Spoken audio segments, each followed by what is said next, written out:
Hey, congratulations! You found a great prospect, and now we need to write an offer that's going to win.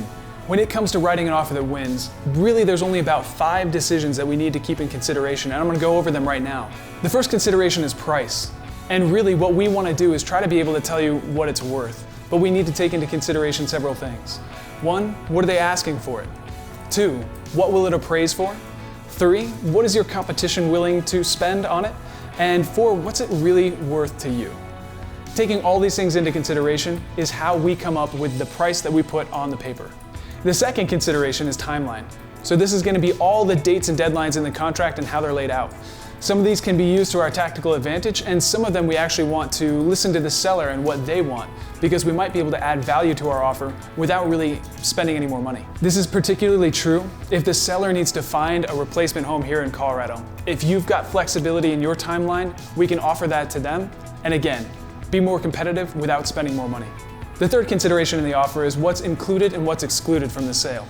Most of the times, it's good to go with what the seller is presenting in their offer. However, if there's something that you really want, everything is negotiable. As a general statement, anything that's attached to the property will be conveyed with the property unless it's specifically excluded. So if there's something that we're wondering about, we'll just want to ask that question. The fourth consideration in writing our offer is how you'd like to receive title. If you're a single person, there's not many options. However, if you're a couple, there are a few options, and we can talk about the implications of taking it one way versus another. The final consideration is what we want to put in additional provisions. For the most part, these contracts are written fill in the blank. And again, we don't have too many choices. However, we do have the ability to make minor modifications to the contract within Section 30 additional provisions. We will advise you if we think it's necessary to add anything or subtract anything in that area to make your offer more competitive. Some of the items we might tweak in the additional provisions of the offer would be if we want to pre-negotiate any items such as the inspection or appraisal. Sometimes that can be in our benefit.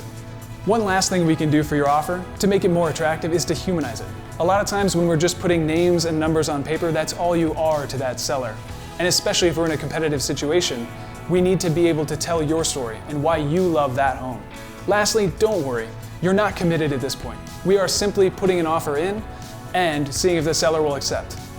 Once we've written and signed the offer, we'll submit it. However, sometimes we're negotiating on the phone with the agent and last-minute changes need to be made, so please be available for those as they become necessary.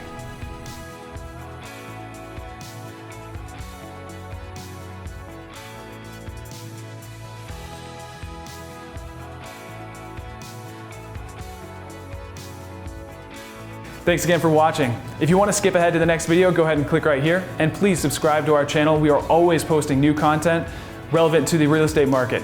Also, please follow us on social media. Our links are below.